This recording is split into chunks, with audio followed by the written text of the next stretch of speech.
In the mornings, I get on and I cam. Show me what you got, Jake. You can do a $6 a minute where it's just you and I, but other people can watch. Oh, nice, Jake. Oh, keep it up. Or you can pay $8 a minute and just be the two of us. Thank you for playing. I say goodbye. I hear the click. I immediately go and check to see how much I've made. I get back in character. Refresh, button, let's do this again. Our lives revolve around money. We earn it, spend it, lose it. The government takes its cut, while credit cards keep score. Banks keep it safe, or so we trust. Our finances are supposed to be within our control, but are they? Money is control. And whoever controls the money controls us.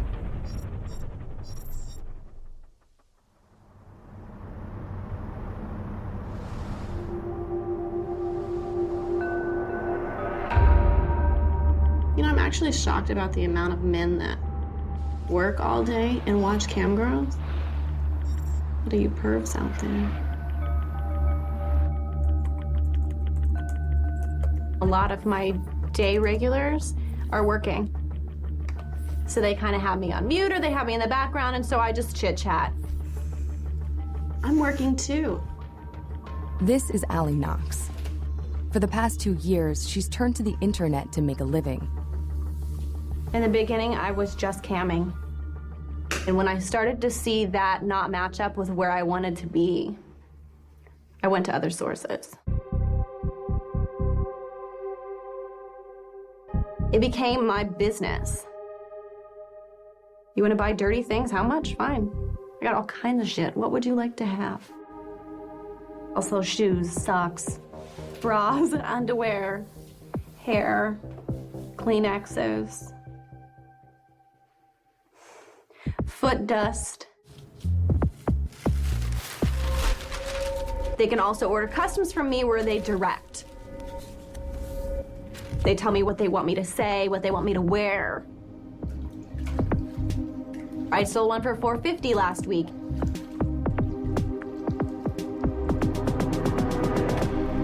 They send me gift cards as payment. A lot of people, they don't want to have my free cams on their credit card statement. But if they have Amazon, it's not weird. It's not drawing a red flag for their wife or their company credit card. I started using PayPal when Amazon started to limit me. You know, there's only so many pans you can have or kind bars you can have. I need to pay my light bill. I need to pay my phone bill. And I need to pay it with cash. For the very short time that I used PayPal, it was very important. If I would have been allowed to have it open, it would be a very large portion of my income. I don't know how PayPal found out that I was offering them as a payment system, but I got an email from PayPal saying that I had violated their terms of service because I was selling sexual-oriented content, and I would not be able to access the money in my account or no longer be able to have an account with PayPal. It was kind of a slap in the face. Like, I'm not good enough for you to make money off of. I was discriminated against because I am a sex worker in the adult world. I feel targeted. I do so many low-level, fun things, and you're still going to put this scarlet letter on me and like deem me inappropriate or wrong? Your payment processor. Who gave you this right? A solution to Allie's money troubles may exist thousands of miles away. It's here that the idea of money was first invented. Instead of bartering one thing for another, You could use an object of abstract value. Seashells, copper pieces, dollar bills. Then, as now, cost is dictated by desire. In the remote regions of Sichuan province in China, a new resource is being mined. One that may reinvent or destroy money as we know it. 我们知道这个行业就是比较辛苦的。刚刚来的时候，在路上的时候，感觉这条件一下看了，心都凉了。This is Dang Jilyang. He's a miner, stuck in the mountains for weeks at a time to provide for his family. 每天只能电话沟通，有时视频看一下。宝贝。看到不？请我回来嘛。像我儿子今年已经10岁了。没得活得起。多少钱了？不可能天天陪着儿子啊，要为工作。大家都是干活的。目前我们这边的话有5个人嘛，因为在我们这个9个矿工里面，我年纪也算最大的嘛，也算他们大哥一样的嘛。也是带了给他3颗号这种，谈个女朋友，交往个8年，就有分手。还真在外面交往8年了，一个月不回去，别回家爬着了。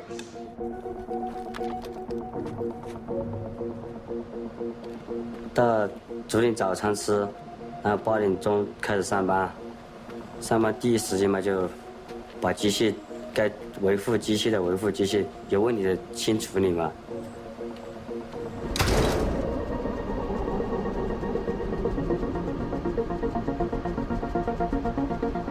This is a new kind of mining.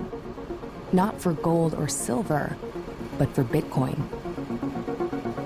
当时进去的时候，觉得这个东西都比较神奇，根本看不到那个货币，而且它又可以当人民币使用。Bitcoin is a form of digital cash used on the internet. It appeared online as a monetary manifesto, a complex algorithm uploaded during the 2008 financial crisis, a time that dominated headlines. Prices on Wall Street. Rising unemployment.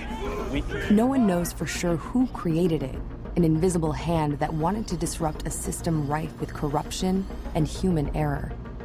One that puts the minting and distribution of money in the hands of the people and their computers. Bitcoin is decentralized digital cash, basically. It's not physical, you can never touch it.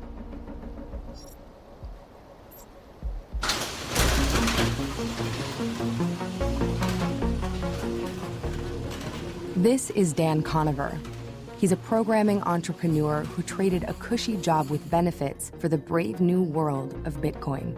He's in it not just to make money, but to remake money.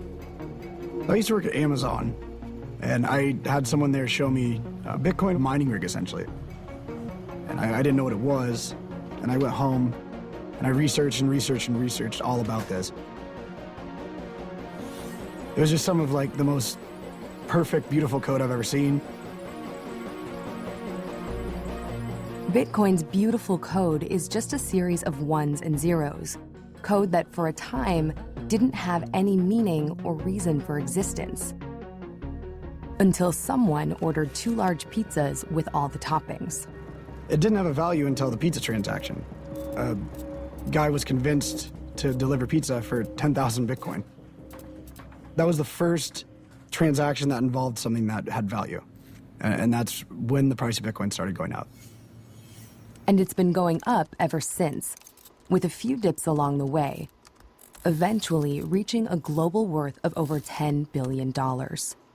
I actually ended up leaving Amazon, and I kind of just dove headfirst into it. That's where I met my business partner, Sean. Stuff I put there, that stuff's bad. All right, where are the good hash boards? It's the love for the Bitcoin or the love for the technology that we decided to merge our forces and become Hash the Planet and try to take over the Bitcoin mining world. Is that 34?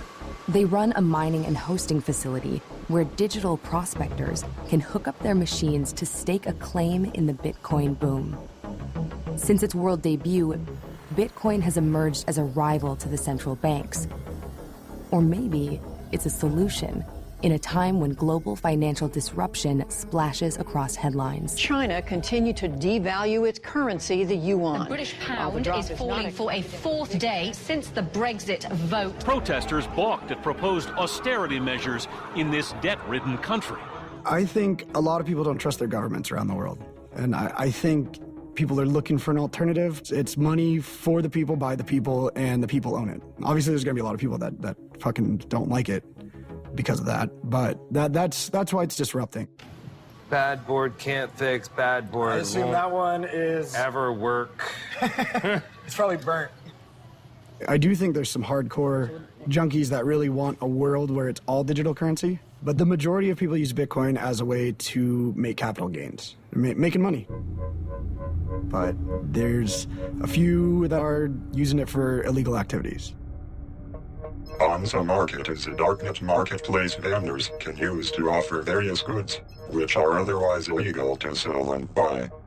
Bitcoin can easily be used anonymously. This is an admin for Hansa, a marketplace where you can buy anything from drugs to stolen credit cards. An Amazon for the underworld. Encrypted or cryptocurrencies like Bitcoin are the coin of the realm here. A buyer browses the market.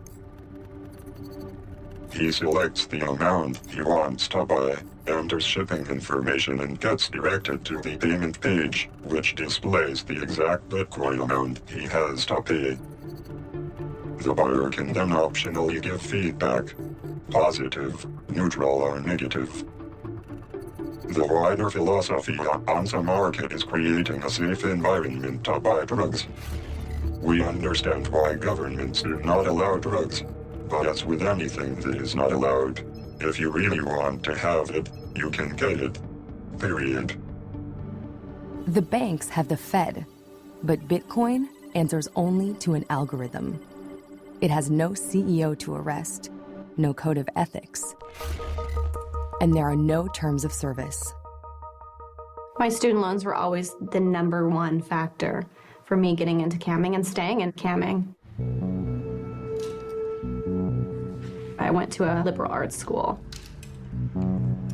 I got a BA, and then immediately I got a master's degree. Are you ready to check out? I am. When I graduated, I was over $100,000 in debt. $8.19? Thank you. Thank you. I started working in the real world, and it was enough to pay my mortgage and to pay my car, but it wasn't enough to pay my loans. And it was just like a lot of sleepless nights of, is this what my life is gonna be like? I gotta figure something out. When I was in college, I actually posed for Playboy, and they had a website at the time, which was a camming website.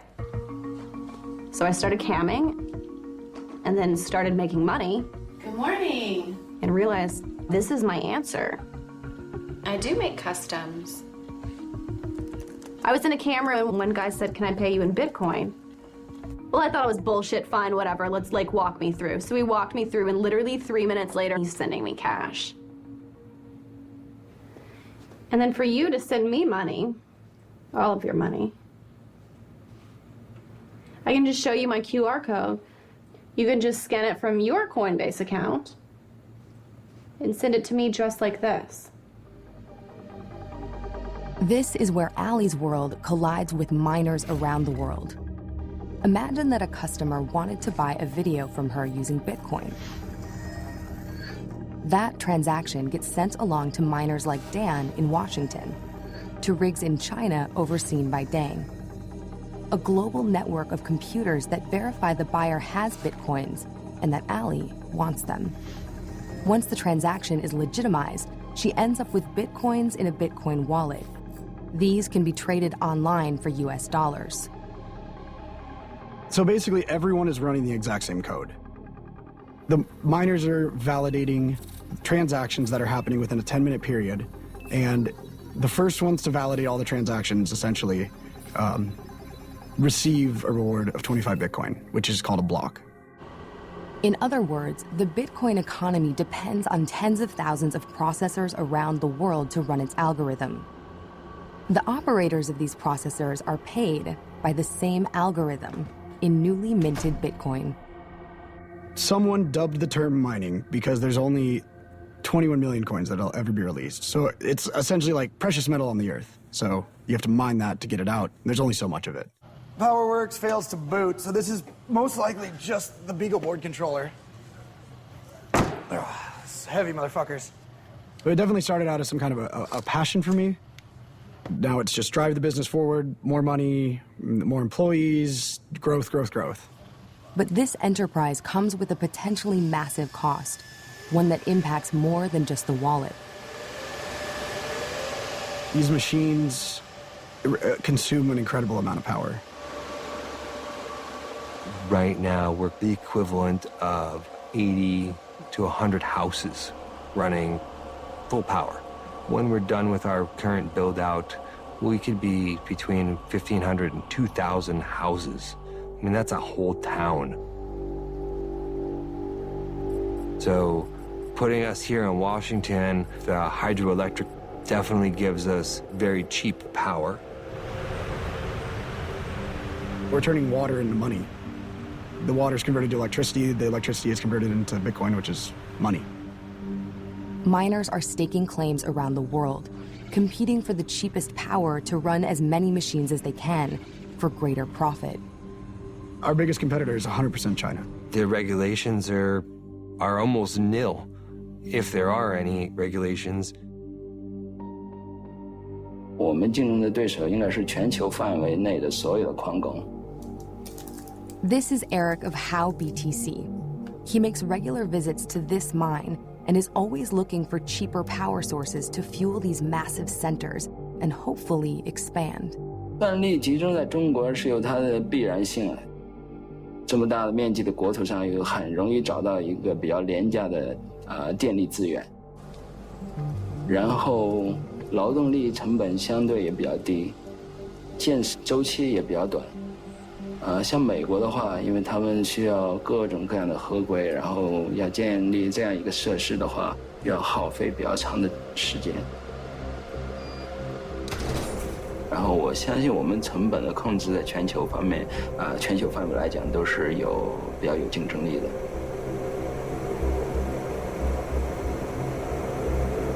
比如说我们公司运行现在的矿场，差不多占全世界算力的5%。现在我们所处的这个矿场呢，应该是最大的一个，差不多运行了有8000部的机器。 While China may be supersized compared to their American counterparts, there's one thing that they can't control: the weather. 超过1个月一点小雨都没下，导致这个水的话水位下降，然后发电量就小一点嘛。比如说断电啊那些，它有一个板子坏了，它可能把这一台机器整机全部都影响，这个就要我们及时去处理。 今天能办400台吧？应该办不了，先看情况，反正尽量去帮忙。如果 No water means no energy, which means these machines won't run. They'll have to move over 400 units several hours away to another facility.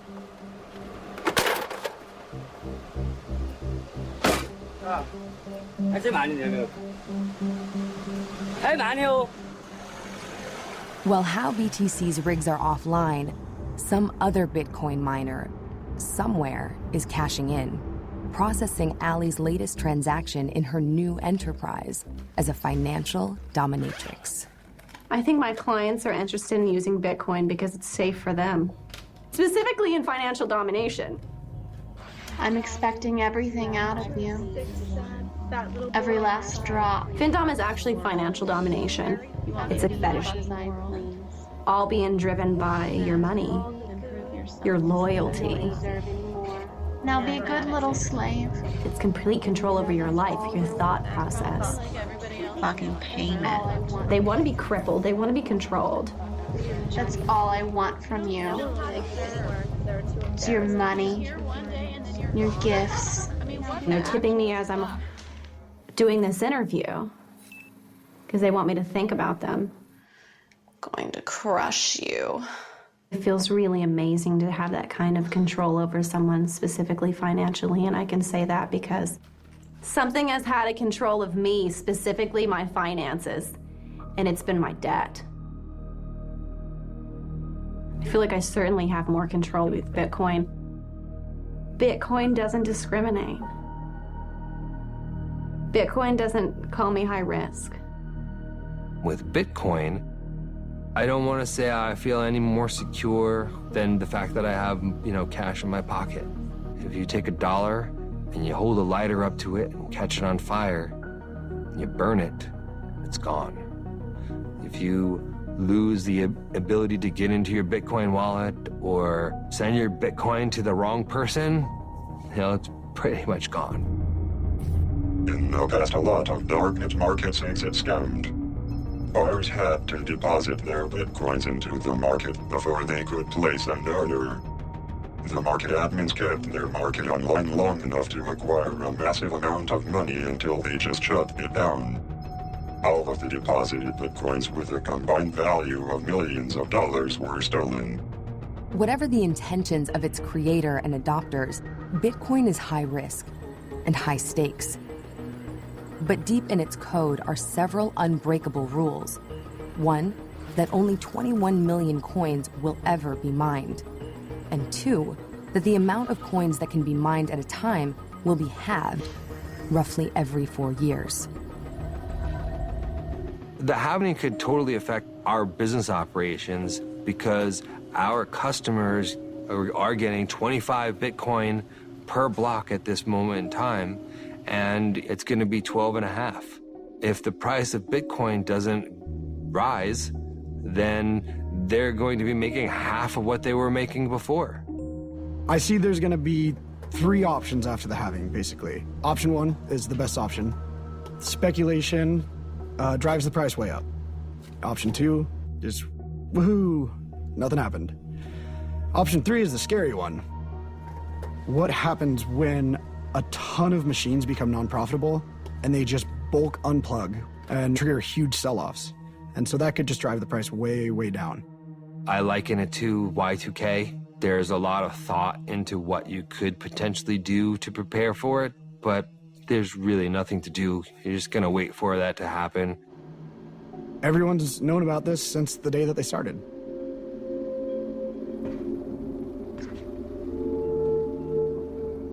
一个比较普遍的批评，然后就是比特币是一种通缩货币。每天的话，我觉得现在来说，大多数人都是把它作为一种投机品，有点像类似于投资黄金、白银。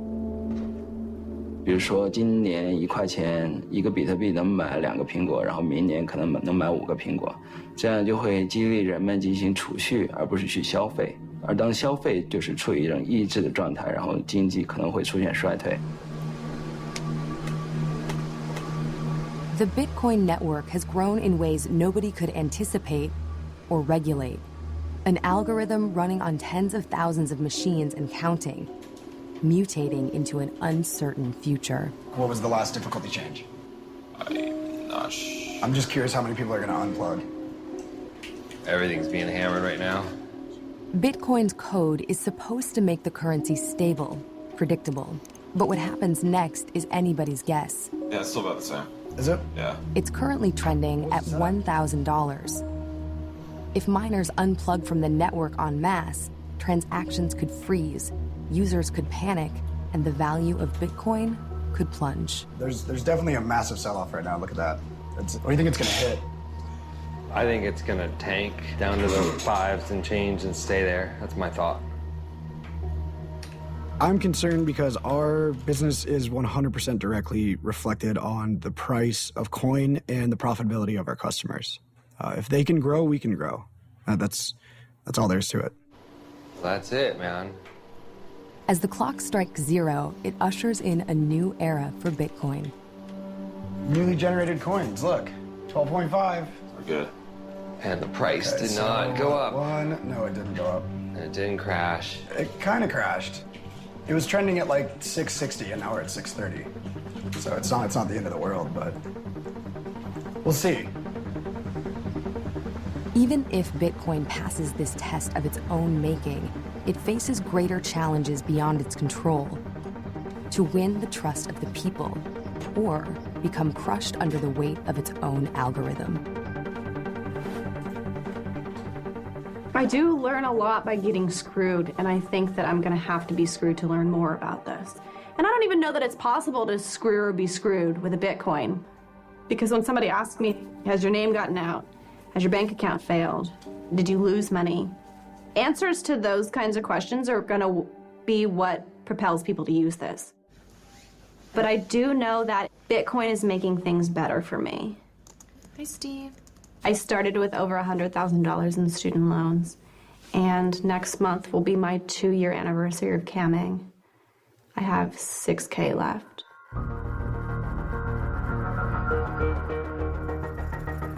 For the last century, governments and the central banks regulated money.